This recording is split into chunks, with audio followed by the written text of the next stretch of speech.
فيزا. هلا اذا بدنا نحكي نحن بنرجع بقى مثل ما حكينا على أسوأ الدول العربية باستقبال اللاجئين هي المغرب، دولة المغرب. المغرب سيئة للغاية في استقبال السوريين؟ هي أسوأ دولة في يعني هل لكم تجارب، يعني هل لكم حوادث تؤكد هذا الكلام؟ نعم، هي أسوأ دولة ليس في الوطن العربي، ربما في العالم. المغرب ما بيعطي فيز للسوريين على الإطلاق. يعني حتى أنت ممكن كسوري تاخذ فيزا من أي دولة في العالم، تاخذ فيزا شنغن بتزور كل أوروبا، تاخذ فيزا حتى لأمريكا. ممكن هلا بعد ترامب صار الوضع أصعب، بس كمان في احتمالية، وهلا كمان صار فيزا تاخذ. بريطانيا في صعوبة كبيرة بس تاخذ فيزا.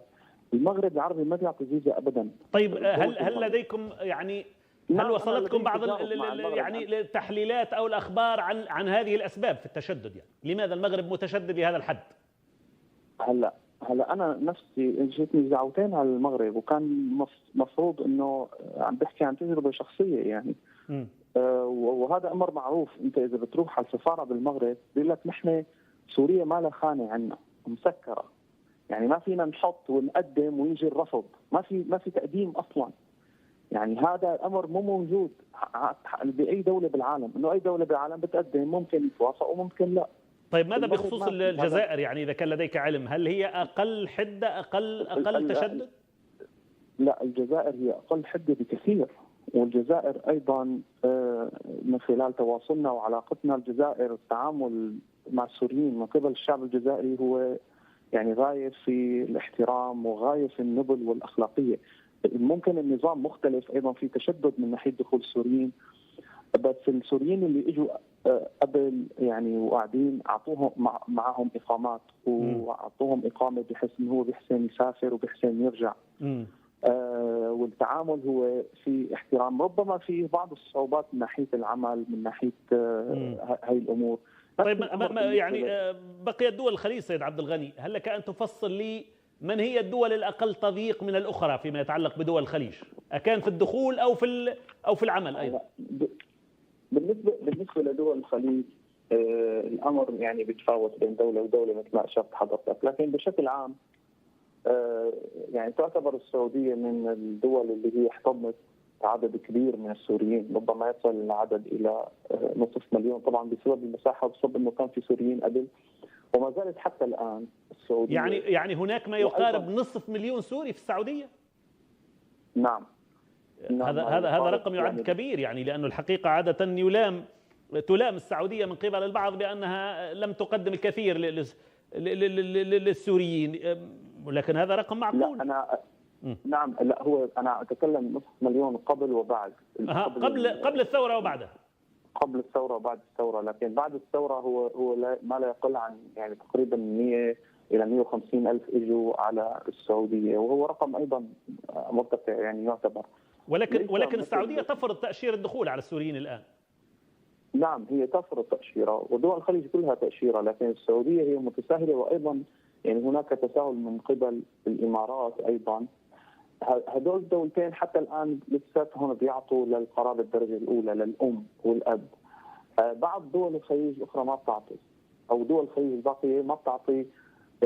يعني شو الاعتبارات، شو الموازين؟ في عده اعتبارات هون بتدخل. مثلا في دول صغيره مثل قطر، مثل الكويت، مثل البحرين. هاي بقى هون بصير في توازن بين نسبه وتناسب بين الجاليه السوريه وبين بقيه الجاليات. بيكون في بعض الاستثناءات، بس نحن عم نحكي انه الحاله العامه مو موجود هذا الشيء حتى للقرابه من الدرجه الاولى. يعني خلاصه القول سيد عبد الغني، يمكن القول انه نحتاج جميعا وتحتاجون بشكل خاص رفع القبعه للسودان، الدوله العربيه الوحيده تقريبا التي لا تفرض الى حد الساعه تاشيره الدخول على السوريين.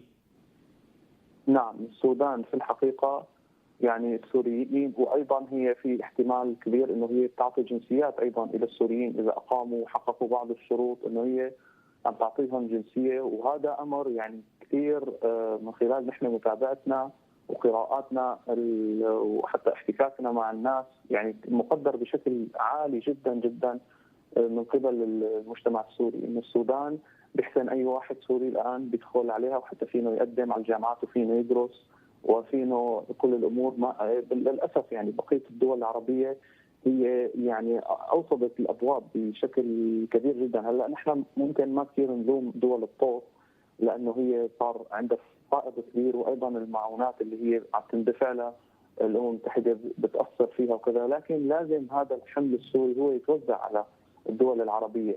هو ما متوزع بشكل يعني متساوي، بشكل متكافئ، بحيث انه في دول اغنى، في دول بنيتها التحتيه تتحمل، المفروض انه هي يعني تقوم بعمليه تسهيل بشكل اكبر. والسوريين يعني هم كله بده يرجع على بلاده، يعني ما هو بده يقعد. يعني في بعضهم بيقول لك انا اول ما توقف انا ببني خيمه وبرجع على بيتي وبعمره، وهم معتزين بهذا الامر.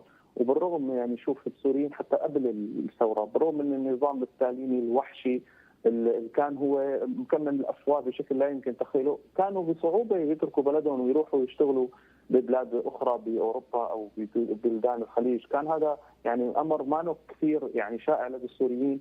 ربما في السنوات الاخيره بعد ما صار في يعني نسبه بطاله وهيك، لا كانوا هم بيتحملوا في سبيل انه هم يبقوا ضمن الاسره وضمن المجتمع. لا نعم. السيد فضل عبد الغني مدير الشبكه السوريه لحقوق الانسان، كنت معنا من الدوحه، نشكرك جزيل الشكر على هذه المساهمه والاضافه.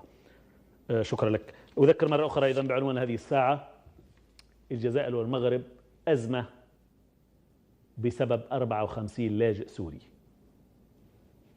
الجزائر يقال بأنها تستضيف عشرات الآلاف من اللاجئين السوريين، والمغرب أيضا يقول بأنه يستضيف أيضا. لكن ضيفنا وهو كما تابعتم مدير الشبكة السورية لحقوق الإنسان يقول، وهذه شهادته، يقول بأن المغرب من أشد الدول ليس فقط العربية بل في العالم في منح تأشيرة الدخول على السوريين. بل قال عندما تتوجه إلى السفارة لا تجد خانة خاصة بالسوريين، وكأن الشعب السوري انتهى، لا يوجد شيء اسمه شعب سوري على الخارطة. ليه؟ الضائقة الاقتصادية هي السبب؟ ضاقت المغرب بشوية لاجئين سوريين يعني لو دخلوا المغرب؟ أم هو موقف سياسي ربما لديه بعض الأبعاد هنا وهناك؟ على كل حال